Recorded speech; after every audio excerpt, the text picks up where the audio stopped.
मोदींच्या आवाहनानंतर इलेक्ट्रिक ताफ्यात तुमच्या ताफ्यात इलेक्ट्रिक वाहन दाखल झालेला आहे. आपण देखील पाठिंबा दिलेला आहे या मोदींच्या आवाहनाला.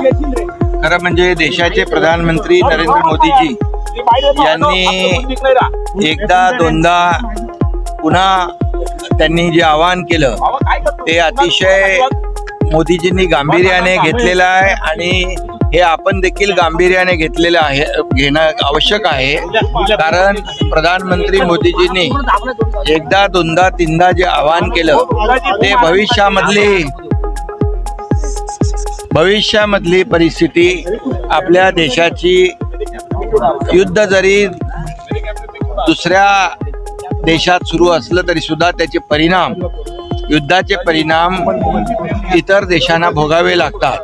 म्हणून जसं कोविडमध्ये देखील प्रधानमंत्री मोदीजींनी जनतेला अपील केलं होतं, आवाहन केलं होतं, त्यावेळेस देखील जनतेने त्यांचं अपील स्वीकारलं होतं आणि म्हणून आपला देश जो आहे तो कोविडमधून देखील सुरक्षितपणे बाहेर पडला.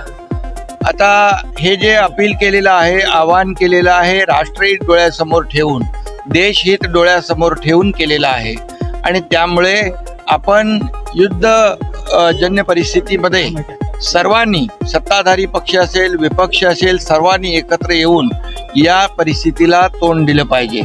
या ठिकाणी जे त्यांनी काटकसरीचं नियोजन सांगितलेलं आहे त्याप्रमाणे पेट्रोल, डिझेल याचा वापर कमी झाला पाहिजे.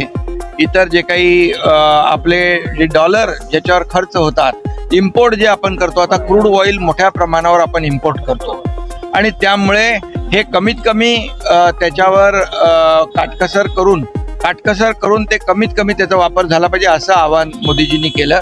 मी स्वतः प्रत्येक भारतीय नागरिकांनी हे स्वीकारलं पाहिजे. हे देशहितासाठी आहे आणि देशहित सर्वतोपरी आहे आणि मोदीजींनी नेहमी नेशन फर्स्ट हाच विचार केलेला आहे आणि म्हणूनच आज मी स्वतः या ठिकाणी इलेक्ट्रिक व्हेकल जे आहे याचा वापर केलेला आहे आणि इतर ज्या काही गाडी ज्या माझ्या ताफ्यामध्ये ज्या आवश्यक सुरक्षेविषयक आवश्यक ज्या गाड्या आहेत तेवढ्याच गाड्या या माझ्या ताफ्यामध्ये राहतील आणि गाड्या देखील जेवढ्या कमी करता येतील तेवढ्या कमी केल्या जातील आणि इलेक्ट्रिक व्हेकलचा जास्तीत जास्त वापर आपण केला पाहिजे.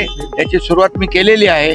इतरही आमचे मंत्री देखील आहेत, त्यांनाही मी सांगितलेलं आहे आणि मुख्यमंत्री महोदयांनी देखील काल आवाहन केलेलं आहे की राज्य सरकारने पूर्णपणे अशा परिस्थितीमध्ये महाराष्ट्र हा प्रधानमंत्री नरेंद्र मोदीजींच्या आव्हानाला प्रतिसाद देतोय. त्यामुळे हे खरं म्हणजे मोदी साहेबांचं काय वैयक्तिक काम नाही आहे, हे देशहिताचं काम आहे, राष्ट्रहिताचं काम आहे. आपल्या देशातल्या नागरिकांना कमीत कमी या युद्धाचा फटका बसला पाहिजे, परिणाम कमीत कमी झाला पाहिजे, अशा या हेतूने हे आवाहन केलेलं आहे. आणि म्हणून राजकारण कधी करावं, कुठं करावं हे विपक्ष आणि विरोधी पक्षाने ठरवलं पाहिजे. खरं म्हणजे राजकारण करायच्या खूप वेगवेगळ्या प्रसंग असतात, वेगवेगळ्या संधी असतात, परंतु राजकारण अशा परिस्थितीमध्ये विरोधकांनी करता कामा नये.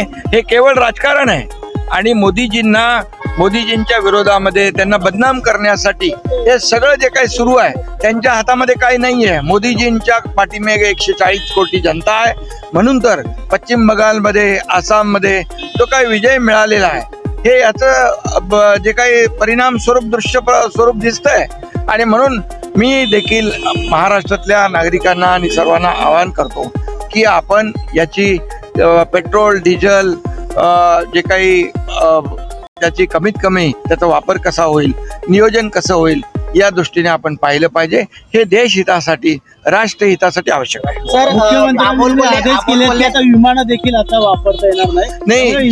ज्या माध्यमातून इंधनाचा वापर कमी करून इंधनाची बचत करता येईल त्या माध्यमातून आपण ती केली पाहिजे. सर, अमोल कोल्हे असं म्हणतायत की अबकी बार तोंड दाबून मुक्क्यांचा मार, अशा प्रकारे विरोधक जे आहेत. नाही, आता विरोधक जेव्हा टीका करतात, आज विरोधकांनी देशातल्या अनेक पक्ष आहेत ज्यांनी जेव्हा मोदीजींवर विरोध केला तेव्हा 140 कोटी जनता मोदीजींच्या सोबत आली आणि मोदीजींना त्यांनी साथ दिली.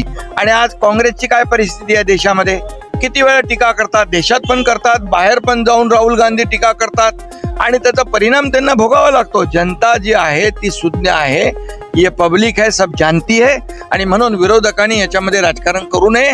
या आव्हानाला देश हितासाठी स्वीकारलं पाहिजे. मी जाणना चाहेंगे